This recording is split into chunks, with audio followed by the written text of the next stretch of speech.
Merci, Monsieur le Président.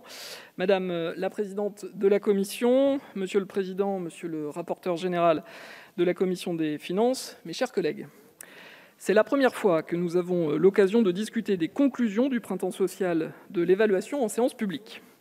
Outre sa dimension symbolique, cette évolution donne une meilleure visibilité à nos travaux et permet d'avoir, dans la solennité de l'hémicycle, un dialogue avec les ministres très complémentaire de celui que nous avons avec les administrations en commission. J'ajoute qu'il s'agit peut-être là d'une transition vers un modèle qui gagnerait encore en solennité. J'ai proposé, dans le cadre d'un texte organique rénové, que le printemps soit aussi l'occasion d'un vote sur une véritable loi d'approbation des comptes de la sécurité sociale. Cette loi serait accompagnée d'une documentation riche, tant sur des dispositifs spécifiques que sur l'évaluation des politiques de sécurité sociale. Ce débat pourra donc être un prélude à un cycle d'examen plus complet sur le volet social. Outre les deux sujets que j'ai choisi de rapporter et sur lesquels je reviendrai dans quelques instants, je souhaitais tirer quelques leçons de nos discussions en commission. D'abord sur le financement. La situation des comptes sociaux demeure fondamentalement dégradée par la crise.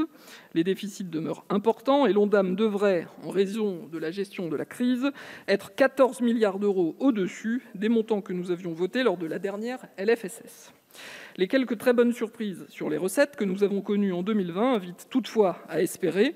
Elles témoignent même, à mon sens, de la pertinence de la politique de soutien aux entreprises retenue par le gouvernement pendant la crise, politique à ce point peu orthodoxe qu'elle a pu un peu perturber la Cour des comptes au moment de la certification, dont il a été beaucoup question en commission.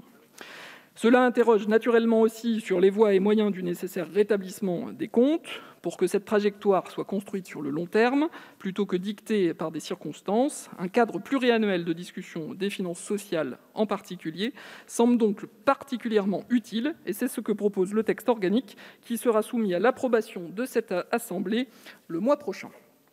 Deuxième enjeu, la dimension structurelle de la réponse que nous devons apporter.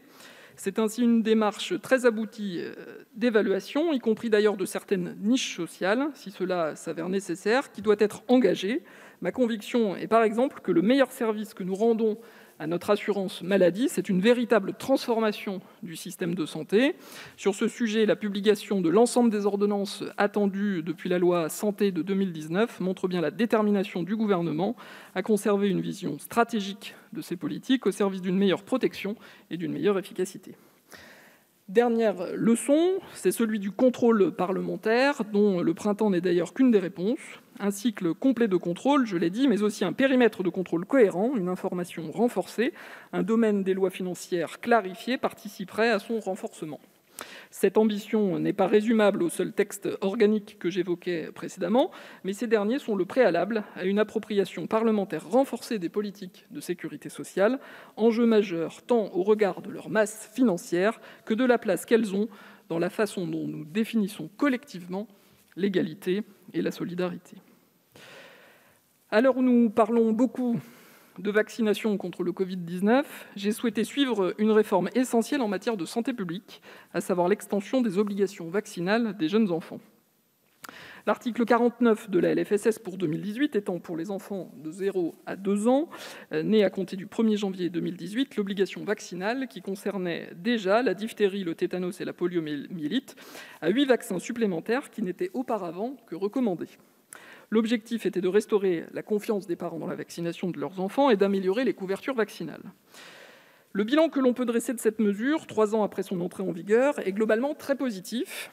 Tout d'abord, la réforme est perçue favorablement dans la population française. Ensuite, l'ensemble des acteurs se sont fortement mobilisés pour en assurer une mise en œuvre efficace.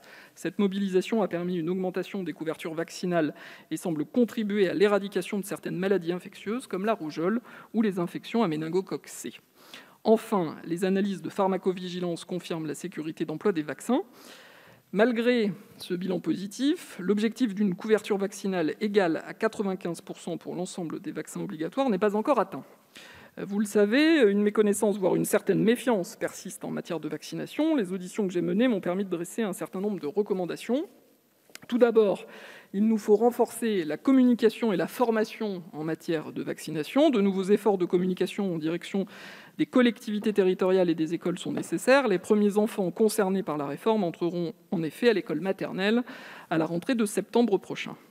La formation initiale et continue des professionnels de santé en matière de vaccination doit également être renforcée, car ils jouent un rôle essentiel dans la confiance que leurs patients ont dans les vaccins. Ensuite, il nous faut garantir l'accès de tous les enfants à la vaccination. Les publics les plus fragiles devraient être davantage informés de la possibilité de faire vacciner gratuitement leurs enfants en centre de vaccination ou de PMI. Il nous faut également reprendre les travaux de la Haute Autorité de santé sur l'extension des compétences vaccinales des professionnels de santé, sujet voté dans cet hémicycle. Enfin, il nous faut faciliter le contrôle des obligations vaccinales par les personnels de la petite enfance. Il est nécessaire de simplifier le carnet de santé et de déployer aussi rapidement que possible le carnet de vaccination électronique. Il semble également utile de renforcer et d'homogénéiser le rôle joué par les services de PMI en matière de contrôle vaccinal. Monsieur le ministre, un bilan actualisé de la réforme devait être très prochainement publié par vos services. Pouvez-vous d'ores et déjà nous indiquer si les couvertures vaccinales ont continué leur progression ? Pouvez-vous nous préciser quelles mesures vous comptez mettre en place pour combler le retard pris au début de la crise sanitaire dans la vaccination des nourrissons ? Je voudrais enfin, pour conclure, m'arrêter sur la réforme du régime social des artistes-auteurs. Si elle n'avait pas fait l'objet d'autant de débats en son temps que l'extension de l'obligation vaccinale, elle visait cependant à apporter une solution à des problèmes massifs de recouvrement des cotisations. En effet, sous l'Ancien Régime, de nombreux assujettis à la GESA, l'une des deux caisses des artistes-auteurs, n'ont payé aucune cotisation d'assurance vieillesse, souvent sans le savoir, faute d'adaptation du système informatique de la caisse. Les conséquences, nous les connaissons. Des milliers d'artistes n'ont aujourd'hui aucun droit à la retraite. Il fallait donc remédier urgemment à cette défaillance. C'était l'objet de l'article 23 de la LFSS pour 2018, qui avait deux volets. Tout d'abord, la suppression de la distinction entre affiliés et assujettis en fonction d'un seuil de revenus. L'ensemble des artistes-auteurs cotisent désormais sur leurs revenus au premier euro, indépendamment de la manière dont ils déclarent ces revenus. Ensuite, le transfert des activités de recouvrement de l'AGESA et la Maison des artistes vers l'URSSAF Limousin, même si ces dernières ont conservé leurs compétences en matière d'affiliation au régime et à la mise en œuvre de l'action sociale. Je ne reviendrai pas sur les problèmes techniques qui ont émaillé un transfert qui devait pourtant simplifier et faciliter la vie des cotisants. Les auditions que j'ai menées, tout comme les discussions que nous avons eues en commission, ont démontré que ces dysfonctionnements étaient en voie de résorption. Avec l'ouverture de la campagne d'appel aux cotisations le 26 mai dernier, les choses rentrent progressivement dans l'ordre et les artistes-auteurs vont pouvoir bénéficier d'un portail unique dédié à leur déclaration sociale. Je voudrais m'attarder plutôt sur l'avenir de ce régime, dont les particularités reflètent autant les spécificités de l'activité artistique que le soutien de la solidarité nationale à l'égard des créateurs. Tout d'abord, la question la plus pressante est celle des retraités précaires en raison de l'absence de cotisation. C'est une situation qui a duré parfois 40 ans. On ne peut pas attendre à ce qu'elle soit réglée du jour au lendemain.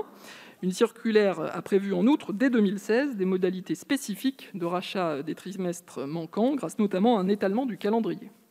Pourtant, de nombreux artistes-auteurs sont incapables de racheter des dizaines de trimestres manquants, faute d'avoir pu le prévoir. Monsieur le ministre, vos services ont-ils développé des pistes pour faciliter le rachat de leur trimestre par des personnes qui ne sont en rien responsables de l'absence de cotisation pendant parfois plusieurs décennies ? Pour l'avenir, nous devons être attentifs à ce que l'ensemble des artistes-auteurs puissent bénéficier de leurs droits sociaux. Je pense en particulier aux indemnités journalières, maladie et maternité. Je vous prie de m'excuser de la technicité en la matière, mais elle est cruciale, alors qu'aujourd'hui, l'assiette annuelle de validation des trimestres de retraite est de 600 SMIC horaires, celle des indemnités journalières est de 900 SMIC. À ce premier effet de seuil s'ajoute la question de la prolongation des mesures d'accompagnement prises pendant la crise. Le seuil a été aligné en 2020 à 600 SMIC pour garantir à tous les artistes-auteurs le droit à des arrêts maladie et des congés maternité indemnisés. Le seuil appliqué actuellement aux artistes-auteurs est certes déjà plus bas que celui du régime général, mais comme je le disais, cette différence est évidemment justifiée par le caractère très aléatoire des revenus que peuvent espérer toucher les artistes-auteurs. Aussi, monsieur le ministre, une dernière question simple. Envisagez-vous un abaissement du seuil d'ouverture des droits aux indemnités journalières pour l'ensemble des artistes-auteurs, dans la lignée des mesures de soutien qui ont été prises en leur faveur pendant la crise ? Nous aurons l'occasion je l'espère et je le souhaite, de revenir au cours du prochain PLFSS sur ces questions qui doivent nous permettre de parachever la modernisation du régime social des artistes-auteurs et d'assurer la protection sociale de nos créateurs. Je vous remercie.